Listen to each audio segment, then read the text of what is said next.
very, very honored to be joined by an inspirational filmmaker to me and so many other people, which is Nicholas Meyer, who is an author, screenplay writer, director, multi-talented guy, and all the way from the States. And in the morning, well, I've just had your breakfast. Thanks so much for joining us today. It's a pleasure. Thanks for asking me. So I want to take you back to many, many, many years ago.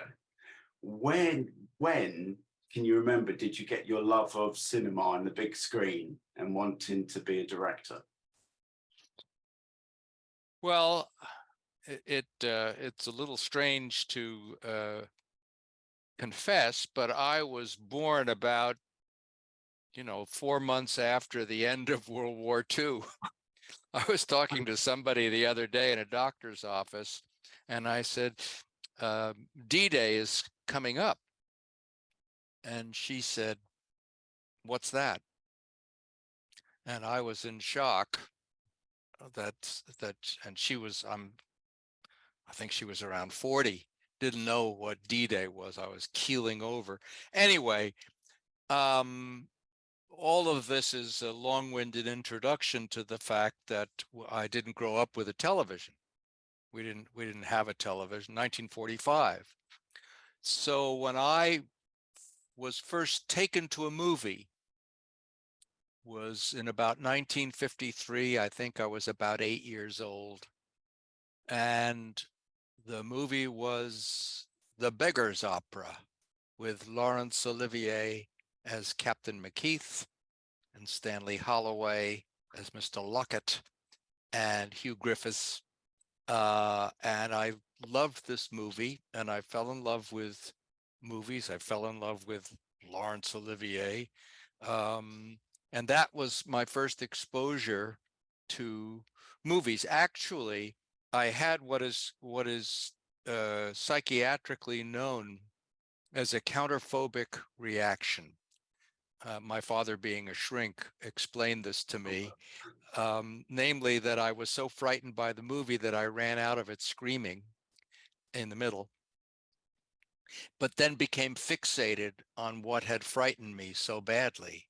And so then I just kept, that became one of my favorite movies. I don't know that it's a very good movie, but it fastened on to my psyche, and at what we call an impressionable age. It made quite an impression. And then there were movies generally, and down the street, or you would say down the road from where I lived, was the RKO 58th Street, which was a vaudeville movie palace. It was a city block long. And I would park myself there on Saturday mornings and watch mainly Fox movies with Tyrone Power and all kinds of adventures and daring do. And I could never understand why, when the hero was in desperate straits, he always encountered the most improbably beautiful women that I had ever seen anywhere. And I thought, where do they keep these women? And so it was another reason for me to, want to get into the movie business. So going from there, can you remember the first time you picked up a camera and wanted to direct something or someone? Yes, I can remember, because it was a seminal, my come to Jesus moment, my Saul of Tarsus being struck blind on the road to Damascus. That theater, that road, was the Rivoli Theater on Broadway, where when I was 11 years old, my father took me to see the Mike Todd movie of Around the World in 80 Days. Oh, wow. I was already a Jules Verne fanatic, because I had seen and fixated on the Walt Disney 20,000 Leagues Under the Sea, which I still maintain is the best Walt Disney movie ever. And when you went to see this enormous movie with 50 film stars in it, Around the World in 80 Days, you could, in the lobby, purchase a program, which I still have. It's a hardcover Oh, amazing. book, $2. You used to get those with the big movies, the big roadshow movies, and I have my copy. And in the many articles and photographs in the souvenir booklet about the making of the film, there was one that said, "You too can make a motion picture. No previous experience necessary." And it was a sort of a sarcastic article about Mike Todd, who had never made a movie. He was a Broadway producer. And as it turned out, because he died in a plane crash, this was the only movie he ever did get to make. But basically, the article was about him and how he made this movie. And as I say, it was sarcastic. All you need is $6 million, 13,000 people in 8 different countries, and you can make a movie. Was I 11 years old? I didn't understand the sarcasm. All I understood was, you too can make a motion picture. No previous experience necessary. So I said to my father, the shrink, I said, "Pop, I want to make a movie. I want to make a movie." And we have an 8mm home movie wind up Revere camera. And of course, not being the sharpest knife in the drawer, the movie that I wanted to make was the movie I had just seen. And I wanted to do our version of Around the World in 80 Days, in which case I would be Phileas Fogg, and my best friend, who, by the way, grew up to edit my movies, would be Passepartout. And my father, with a kind of suspicious alacrity, fell in with this entire scheme. And we spent the next 5 years Wow. I imagine on weekends, summer holidays, school vacations, making this movie and pasting it together on the kitchen table, very much in the manner, by the way, of the Steven Spielberg movie, The Fabelmans. That was like watching my life. yeah, because were you knocking on that next door neighbors' doors and things? Said, "Do you want to be in my movie?" Yeah, we did all that stuff, and we shot some of it on the tip of Cape Cod, where we would go for the summers, and we roped in the entire town of Provincetown to be in some of these scenes. You bet. Oh, amazing. So I your screenplay. So me and my friend, we watched Time After Time at the weekend, and there's a gentleman that keeps being mentioned in your films, and it's inspired, maybe inspired some of your screenplays. And I was thinking, how has classic literature inspired your writing? Well, I don't know that this is done these days, but my father read to me stories at bedtime, and and to this day, I love reading out loud. My girlfriend and I read stories aloud. Sometimes it's poetry, but we spent a year reading the Odyssey out loud, and she had one translation at her house, had another translation in my house, so we would compare. So I was very used to hearing, whether it was the Three Musketeers or Kim, or Around the World in 80 Days, The Count of Monte Cristo. We did, my girlfriend and I, we did Great Expectations, spent a year on that. So that was very much part of my infatuation with words. And when I was a little older, probably around 14 or maybe 13, I discovered William Shakespeare. And that was another sort of come to Jesus moment. And I discovered it in an ass backward way, which is to say I was a terrible student. I never understood anything that was going on in class. And they asked us to read these plays, and it meant nothing to me, meant nothing. But as I told you, I had a man crush on Laurence Olivier going back to the Beggar's Opera. And I saw in the newspaper that he was in a movie called Henry V. I thought it was the name of the movie, Henry V. And it never mentioned Shakespeare. It just had horses and swords and armor. And I thought, great. So I ducked out of school, got on the tube, or the subway as we call it here, and nipped into this house where they were showing this Henry V movie, and I was so besotted with what I saw. And in those days, you could just sit in the theater and see the movie again. So I started at whatever, 2 in the afternoon when I was supposed to be in school. And I didn't get home till midnight. And my parents had no idea where the fuck I was, because there was no, text or whatever. And it never even occurred to me to put a dime in the, public telephone and tell them where I was. So they were absolutely, livid, furious. But I movies, this was the movie that really changed my life, because it introduced me to, I saw, okay, this is the best movie, this guy is the best actor, and the other guy is the best writer. And what's more is I'm never reading another Shakespeare play, not until I see it, because they're not meant to be read, they're meant to be heard. And so that was all part of my infatuation with the English language. And I'm a very tedious grammarian. A lot of people would like to throttle me when I try to explain the difference between lay and lie, and who and whom, and so forth. So I have another prop. Your script to Star Trek 6. So an ancestor of mine maintained that if you eliminate the impossible, whatever remains, however improbable, must be the truth.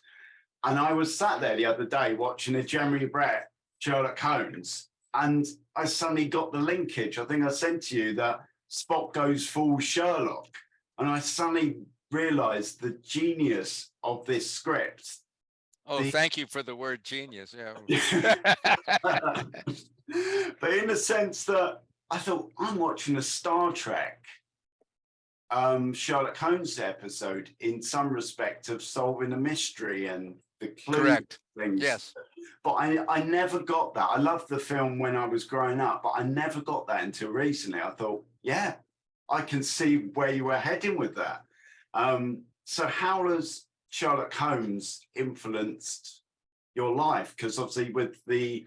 So it took it over. Sherlock Holmes has taken over my life. I've just finished writing my 6th Sherlock Holmes novel. I don't know when it will come out, but I've now written 6 of them, starting with the 7% Solution, and then the West End Horror, and then the Canary Trainer, and then the Adventure of the Peculiar Protocols, and then the Return of the Pharaoh, and the next one, which would be Sherlock Holmes and the Telegram from Hell. I was introduced to Sherlock Holmes, like I was introduced to most things, by my dad, my father, who, when I was about 11, gave me a volume of the complete Sherlock Holmes stories by Arthur Conan Doyle. And I gobbled these up, and like many another Holmes gobbler, I was very disappointed when I got to the end and there were no more. And so, like many other people, I started writing my own. Little did I know that I could make a handsome living, as it later turned out, doing this. And I think it was even years later, which is to say, if I date it from my 11-year-old encounter with Holmes, and then go to, I don't know, maybe 10 years ago, by which time I realized that Sherlock Holmes had become my avatar, that I was able to speak through that character, that my identification on the one hand was so close, and also in my hands, Holmes became so elastic that I was able to sort of use him as my ventriloquist dummy. That's not coming out right, but I hope your listeners you get the general idea. So yeah, I read the Holmes stories, and then I was trying to copy Doyle's style in my little, short stories, whatever it is I was writing. And then I I'm a New Yorker, and I came to California when I was about 23. I think this was 1971, and I was starting to write television movies with some success when the Writers Guild went on one of its strikes, which we're on now, incidentally. Um, and I used that time when you weren't allowed to write screenplays to indulge my uh, passion, my geeky passion for Sherlock Holmes. And I wrote my first Sherlock Holmes novel in which he encounters Sigmund Freud. I didn't know at the time I wrote and researched the book, incidentally, that Sherlock Holmes was Sigmund Freud's favorite bedtime reading. He Oh wow! loved, yeah, That's he amazing. loved he loved Sherlock Holmes stories. And in fact, if you read the Freud case histories that he writes, the Rat Man and Anna O and those things, you see that he sounds sometimes, at least in translation, as if it were Watson who was writing. He even says at one point, "I followed the labyrinth of her mind, Sherlock Holmes like, until it led me," blah blah. So it seemed like a no-brainer to do this. I was beyond surprised when it became the #1 best-selling novel in the United States. And then Wow. they bought it for the movies, and then I said, well, you can buy it, but I have to write the screenplay. And then I wrote the screenplay, and it got nominated for an Oscar. And then because of that, I got to write and direct Time After Time, and so on and so on and so forth. Sherlock Holmes even makes a bit appearance in Time After Time because H.G. Wells is trying to explain what he's doing running Oh around yeah, San yeah, that was Francisco. hilarious. And he's like, and then we were like, the cops, like, yes, I'm Sherlock Holmes, and they were going like, On the assumption that no one had ever heard of Sherlock. yeah, that's what we're thinking.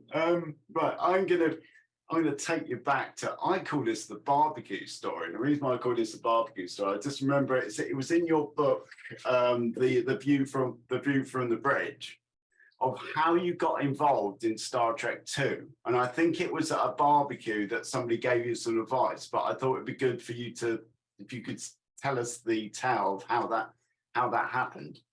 Well, after the, I guess it was after Time After Time.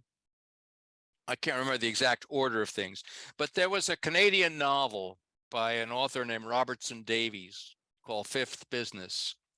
And I had written the screenplay, and I wanted to make that into a movie. This was my passion. And Hollywood, in its infinite wisdom, was having none of it.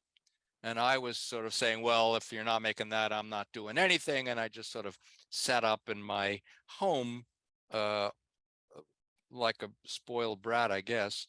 And it was a Sunday night, and I was making hamburgers on a grill.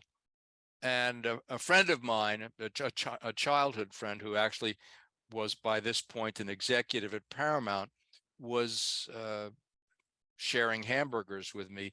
And she said, Nikki, if you want to be a director, you got to direct and not sit up here holding your breath like an asshole.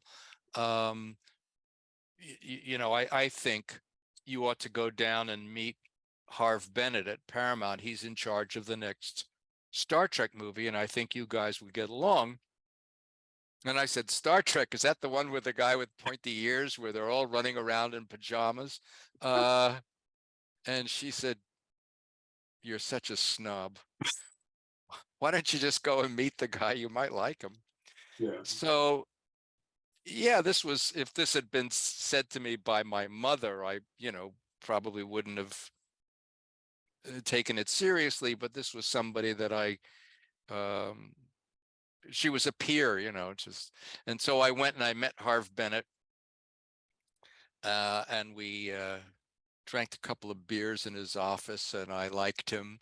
And so he didn't know any more about Star Trek than I did. He had done the $6 Million Man, he had done Rich Man, Poor Man, he had done Mod Squad, and Paramount had hired him to make a second Star Trek movie on the theory that coming from television, he could do it for a lot less money than the amount they had spent on the first Star Trek movie, which was a runaway production, 1979, cost $45 million. That's like a water world, isn't it? Do you remember the water world? What's that?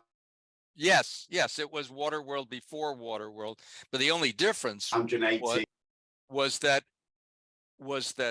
Star Trek: The Motion Picture, despite its humongous cost, actually made a profit, and that was enough to make Paramount say, we're going to do this again, but we're not going to spend any 45 million. So they brought in Harv, and Harv in effect brought in me. He showed me the first movie. I still didn't quite understand, and they showed me some of the episodes. He had watched all 79 or whatever they were, and 67. I can't remember. And I slowly began to kind of glom onto it, and I thought, what does this remind me of? It reminded me of something that I really liked a lot from my adolescence. And then I finally realized, oh my God, this is Captain Horatio Hornblower in outer space. Now, for those of your listeners who may or may not be familiar, Captain Horatio Hornblower was a captain in the Royal Navy during the Napoleonic Wars, as chronicled by this author, C.S. Forester. It wasn't his real name, but he called himself C.S. Forester. He also wrote The African Queen. I loved the Captain Hornblower books. He had a girl in every port, and when you're 13 years old and reading this stuff, sounds very cool. And I thought, oh, so Captain Kirk is Hornblower in outer space. And I thought, okay, I know how to do that. And this is going to be submarines, and it's going to be destroyers and all of that, cool stuff if you don't know what real war is like. And so that's what I was jonesing to do, and that's how I became involved in it. And later on, and when I say later on, I mean like 30 years later on, I understood why it was good. I understood why people liked Star Trek, all of which I had missed when I had dismissed it as the guys in pajamas and the guy with pointy ears. I missed the international cast. I missed women in positions of power. I missed a Russian as a member of the crew. I missed everything that it was trying to do and everything that it was trying to show, because I couldn't get past the cheesy sets. But I mean, one thing of say Star Trek 2 that really caught the imagination was you got the Hornblower, but you had James Horner's music to give that extra piece of layer. And I've seen interviews here over the years and stuff, and I always think music is the most important thing for me. I'll spend longer looking for a piece of music than the actual editing of a piece of film. What was it like, either say the score for Star Trek 6, which was just as awesome, what was it like being in the actual studio with the composers, hearing some of that music for the first time? Well, I should, again, long-winded answer, but I come from a family of musicians. My grandfather was in the Boston Symphony. He was a violinist. My mother was a concert pianist. My father, the shrink, was a very able pianist, could sight read any piece of music you put in front of him. My sister teaches violin. So I was at what might be considered, and I emphasize might be considered, an advantage in talking with composers, because I had a musical frame of reference. That was the first thing. So when I engaged James Horner to write the music, we couldn't afford Jerry Goldsmith, who had written Star Trek: The Motion Picture. We didn't have $350,000 in our budget to pay the likes of Jerry Goldsmith. We had to find someone who no one had ever heard of, more or less. And Horner was obviously a guy on the come. He would have been a hit sooner or later anyway. But he and I got along very well. He was had a kind of dry sense of humor, and I said, "This is Hornblower in outer space. This is ocean." And it wasn't about hearing, as you implied, the music for the first time on a scoring stage. No, the first time I heard it was he came to my house and sat at my piano and played various themes. And I had said, you know, Debussy, La Mer, that's what I want. And um, uh, so I said, I want ocean, I want maritime, and that's what he gave me when by the time we did Star Trek 6, I could no longer afford James Horner. He was way outside my budget. They never give me any money to make the movie. So I encountered Cliff Eidelman, and I had briefly had this notion when I couldn't afford James Horner of taking Gustav Holst, The Planets, and using the planets. Those of your listeners who are musicologists know that the planets actually referred to astrological signs, but it sounded like outer space music to me. But the problem was that Paramount lawyers wanted exclusive rights to Gustav Holst's The Planets, in perpetuity. Yeah, and the Holst estate had some thoughts about this, so that wasn't going to work. But when I met Cliff Eidelman, I said to him, okay, this is a different kind of Star Trek movie. This is about the Klingon people. They are warlike, they are bellicose, they are brooding, they are mysterious. Listen to the opening bars of Firebird, Stravinsky Firebird, and think in those terms. And that's what he did. And again, he played me music before we ever got on a soundstage. That's the last place you want to, find that you've been screwed. Oh Is yeah, yeah, yeah. Because when there's 60 or 70 guys sitting there, and by guys I mean guys and dolls, and then it's wrong. yeah, because Paramount say, can we have some extra dot? Because I always remember, I think Star Trek 6 cost less than Star Trek 5. Was that Well, right? it cost the same. Just to run some numbers, Star Trek the motion picture was $45 million. Star Trek 2, made by Mrs. Meyer's oldest, was I think 11.2. And from then on, every Star Trek cost, I think, 41% more than its predecessor. So by the time we got to Star Trek 5, which I didn't have anything to do with, it was $30 million. I think that was, and I was hired to do Star Trek 6, and I was told 30 million, and I said, okay. Then I was living in London at the time. I lived there for 5 years, and I had to move my family and rent a place in Los Angeles to make the movie. So I had a 6-month lease on a house, and we sit down the first day of convening all the department heads, and here we are. We're all excited. We're going to make the movie. And the feature division of Paramount by this point had run into some difficulties, and they were hemorrhaging red ink. And they said, now we're talking about $25 million. I said, stop, stop right there. We're not talking about 25 million. We're talking about 30 million. That is what was discussed with me at lunch at Claridge's 6 weeks ago, whatever it was. It was more than 6 weeks, but so we went round and round on this, and I said, let me run some numbers by you, which, by the way, shouldn't be my job to do this, but you have 7 Star Trek regulars that you have to have. You have Shatner and Leonard Nimoy, Kirk and Spock. They have salary parity. Then you have the other 5.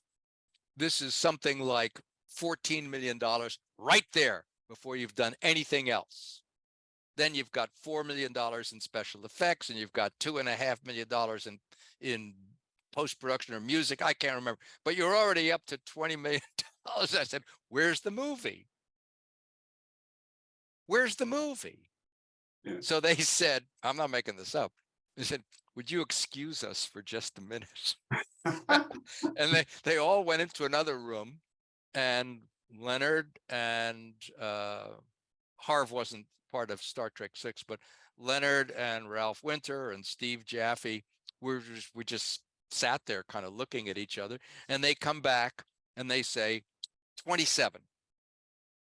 And I said, guys, you are under a misapprehension.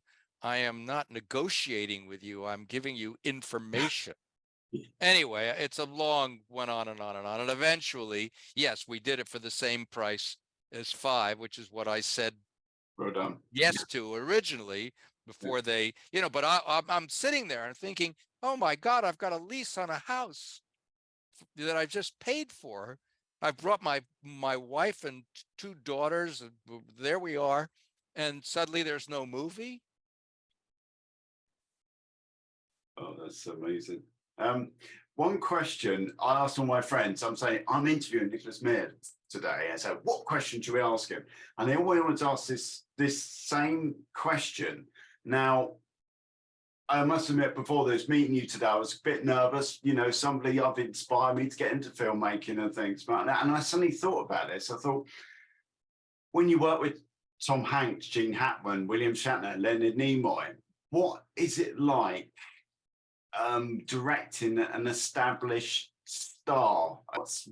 How do you approach that as a director? Because they probably have their own ideas what the film should be and things like that. Well, that's a very big question, and I'm afraid it calls for another long-winded answer. The short version is each one of them is different, and the circumstances under which you meet them are different.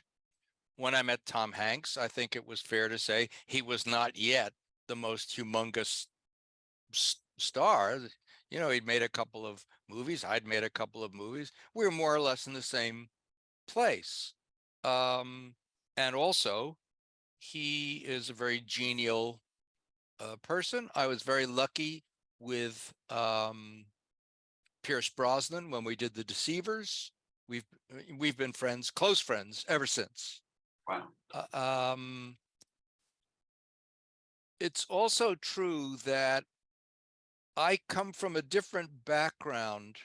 It's not a technical background. I am not a film expert. I came out of writing. I came out of theater. So I was accustomed to working with actors and directing actors and being sort of specific in coaxing a performance.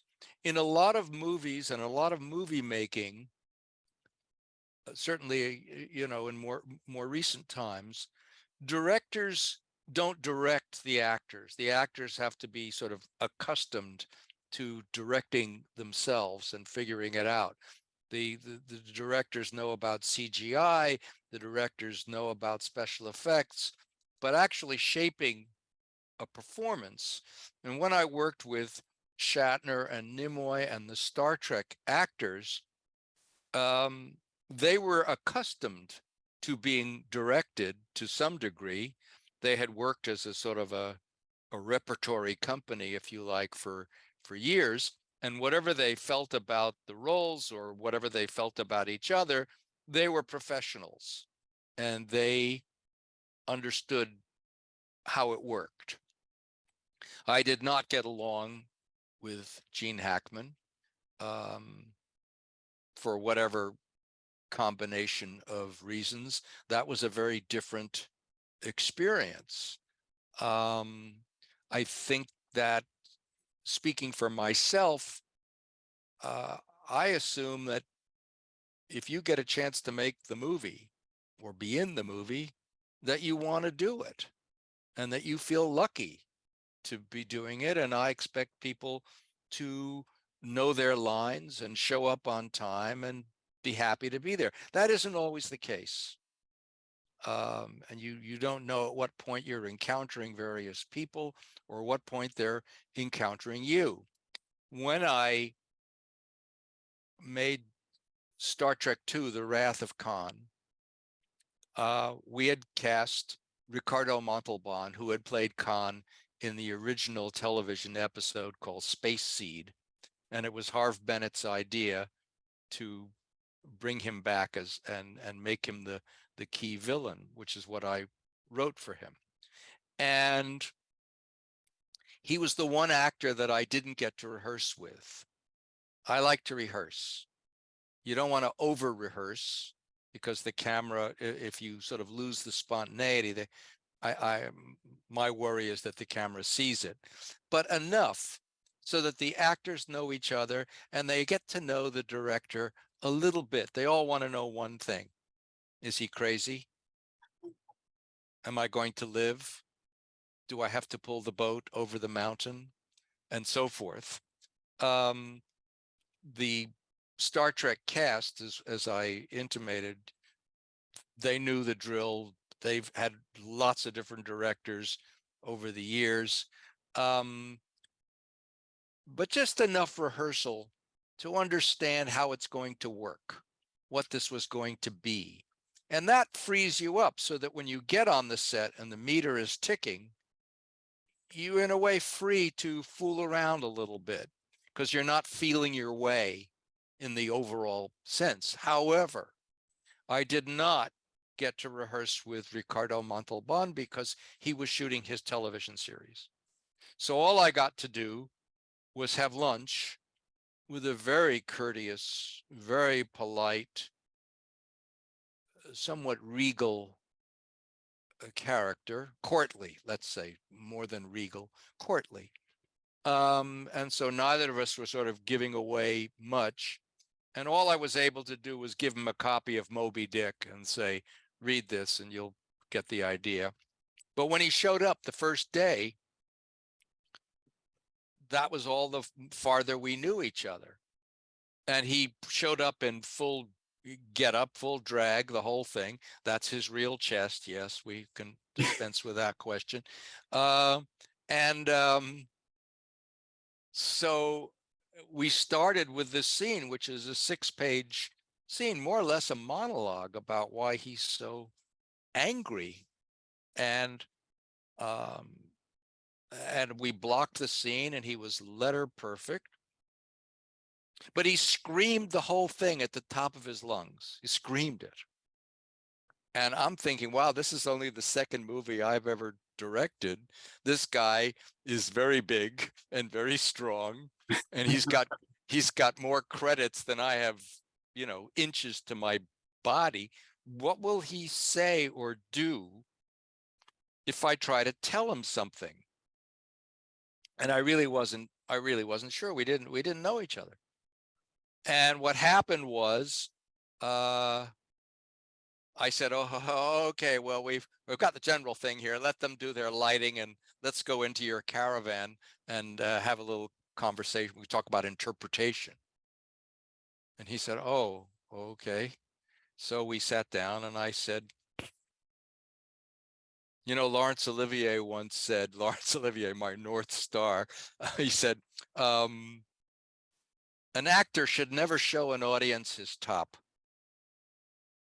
Because once you show the audience your top, they know you got no place else to go. And he looked at me and said, oh, you're going to direct me. Oh, that's good. He says, I need direction. I don't know what I'm doing up there. So then we got along great. We got along great. And it just after that, he would always look at me and say, Nick, what if I raise the eyebrow here? And I say, fine, small. And I said, crazy people are really scary. They can talk very soft, because you never know what they're going to do next. And he leapt back. And Yeah. so that's how we did it. And that was, that's so directing actors. It depends, stars or non-stars. That isn't really the point. It's just about what kind of people they are, what they're used to. And I think a lot of actors are treated very badly and have a lot of wounds to show for it. And the question is, what effect does that have on them? Are they embittered and angry? or, you know, are they more sensitive and whatever? So you have to sort of feel your way, which is another reason why rehearsals and read-throughs are sometimes quite helpful. You'll also find out all the dialogue you don't need. I would say that plays are overwritten and you shed things in rehearsal, and screenplays are overwritten. And I know, speaking for myself over the years, that the attrition rate for dialogue in a script of mine between the first draft and the finished movie is 50%. 50% of the words will go. Now, where do you want them to go? In the editing room after you've spent all the money? Or in rehearsal where somebody can say, well, I can do this with a look. And you go, yes, fine, do it with a look. And I read, talking about that, there were lines, and I think there were lines in the scripts of Time After Time that you couldn't use, but you used some of that in Star Trek 4 script. Is that right? Yes, I did. Yes, I did. We actually shot the lines in Star Trek in Time After Time. It was my first directing, and I made a lot of mistakes and screwed up a lot of stuff, and had to cut things out. But since Star Trek 4 was essentially the same movie as Time After Time, it was time travel from the future instead of time travel from the past, but they still went to the same city. I said, can't they go to another city? No, they had to go to this city. So we're in San Francisco again. And I just took stuff that I had screwed up the first time and got another shot at it. What a marvelous film. And I think the thing with Star Trek 4 and your script you wrote with Harv Bennett, I think it was, he wrote all the space stuff, you wrote all the Earth stuff. Is that correct? Yeah, when they get to my first line was they come out of the time travel sequence and somebody says, when are we? I think that was my first line, but Spock says, judging by the pollution content in the atmosphere, we're in the late 20th century. So yeah, that was me. That's where I start. And I end at the end when they crash into San Francisco Bay and everybody climbs on out of the spaceship. That was, and then Harv took over. He wrote the outer space parts. It was such an inspiring script and a heartwarming film to watch. It's still one of those films that people, you know, they're going for this. Everybody has their favorite Star Trek film. I mean, for me, it's probably Star Trek 6. Thank you. That's the one that's grown on me over the years. It was too. Loads of people say, "Oh yeah, Rother Khan." If you look at the music list, the magazine list. First of all, hi Nicholas. I'm a big fan, and thank you for the opportunity to talk to you. Okay, right now I'm no spring chicken. I'm 57 years old. I've been in the film industry here in the UK for many years, and it's been a struggle. And I saw the film The Fabelmans recently. I don't know if you've seen it, but they talk in there about how the film industry can really screw with your head, and I kind of got it because it's a very emotional roller coaster, certainly for an independent director that's never really hit the big time. I just wondered, is it the same for you? Have you been through the sort of emotional highs and lows of being a director and directing some fantastic movies, by the way? So thank you very much. I'd love to hear your thoughts, and do watch Invasion Planet Earth if you can. That's my baby. Right. Okay, I'll find it. The best line I ever heard about show business was said to me on Madison Avenue in New York by a 16-year-old actress named Jennifer Grey, who went on to become famous for a movie called Dirty Dancing. She was the daughter of my friend Joel Grey, who was a star of Cabaret and a lot of other stuff, who has a role in the movie of the 7% Solution, which is how I came to know Jennifer and be walking down the street. And she was talking about all the auditions at which she was rejected, the actor's lament. And she suddenly burst forth with this cri du coeur and said, memorably, "Oh, if only when it was good, it wasn't so good." That's why we stay in the business. You get kicked in the balls, you been told to bend over and assume the position and all. Yeah, you get paid, but it's still bend over and assume the position, blah blah. And however, the high of making a movie or being in the business, and Orson Welles said directing was the biggest set of electric trains that any kid was ever given to play with. And that's, if only when it was good, it wasn't so good. And when you are making a movie and you're the director, you could easily be forgiven for confusing yourself with God. They are pulling up cars for you and rolling down red carpets for you, and saying, what do we do? Where do we put the camera? What, and your word is law. You're like the captain of a ship. Yes, it's a wonderful high. It's also, filled with rejection and trauma and all kinds of horrible unforeseen events, from weather to temperament to money to death. It's all part of, the tapestry of what they say in The Lion King, the great circle of life. Yeah, it's all of that.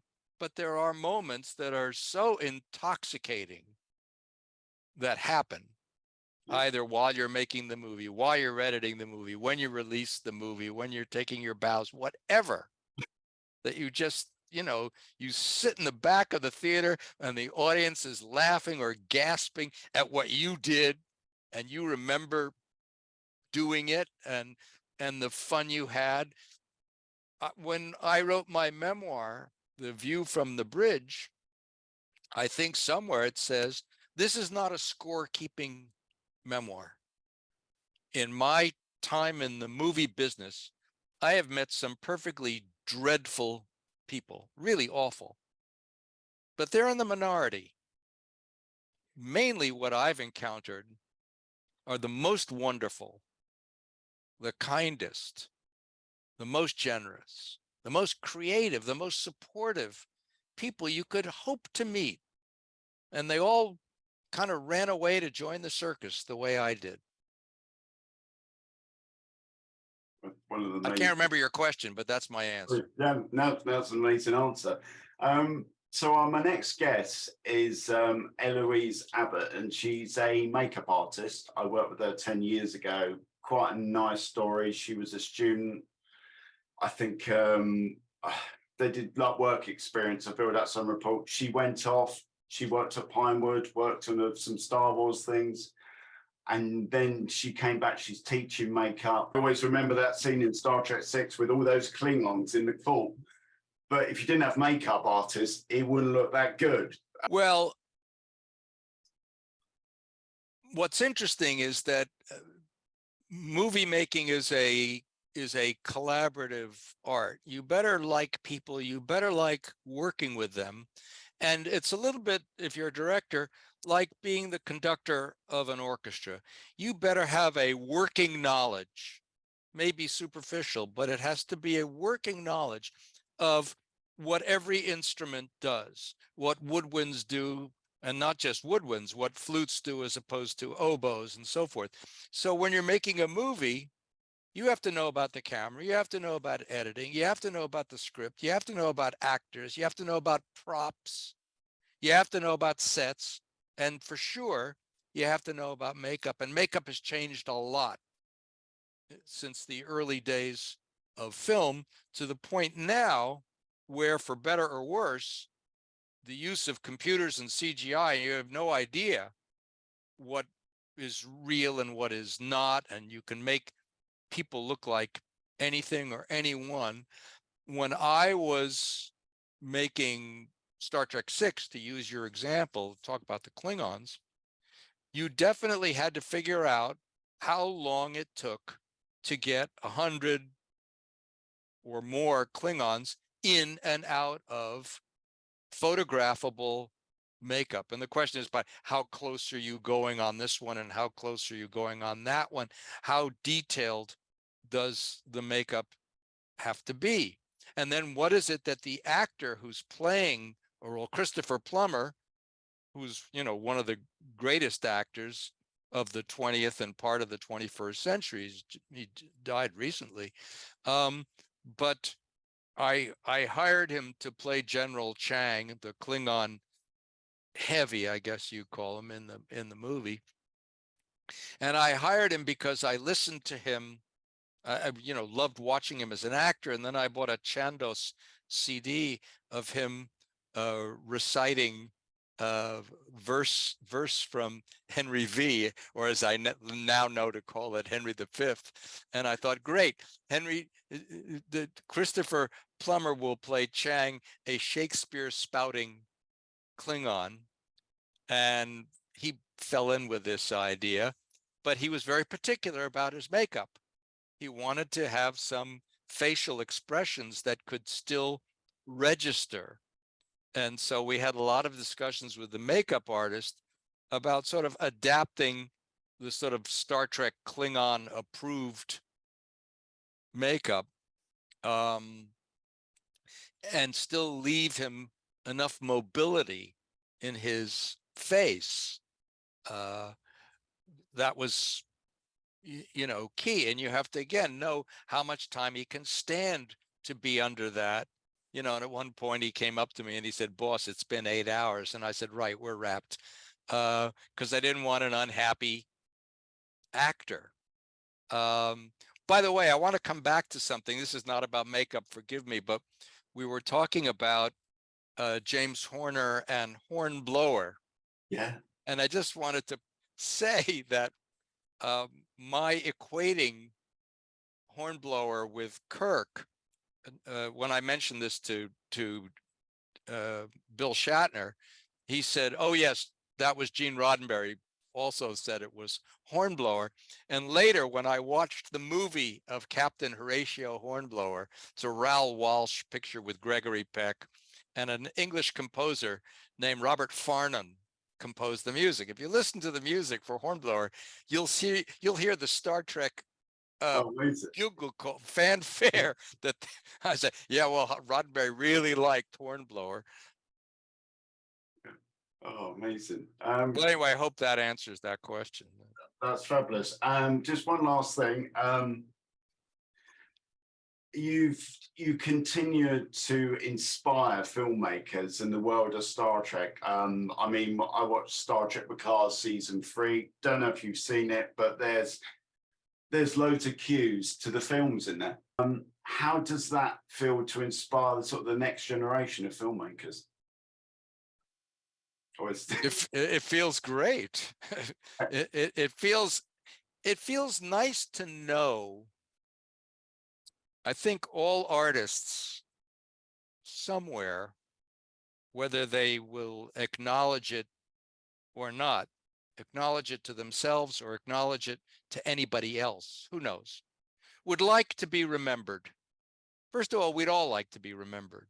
The fact is we won't. We'll disappear into the ether. But how do you achieve immortality? Well, one way is to have children. That's the easiest way. And you hope your children will remember you and tell their children and so forth, and you'll have photographs and so forth. But artists, any kind of artist, painter, whatever, you want to do something that you hope will last, something that people will continue to experience. And artists define an age. Would anybody remember the Elizabethan age if it weren't for Shakespeare? Well, you could argue that Elizabeth I was probably the only fully fledged genius ever to sit on a throne. But it helps. Shakespeare helps. The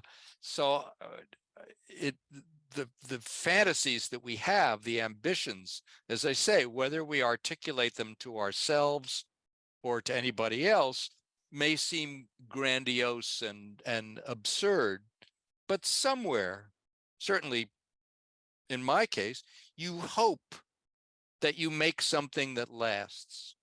And the fact that people still love The Wrath of Khan or The Undiscovered Country or Time After Time or The 7% Solution is very gratifying. They'll pass from fashion.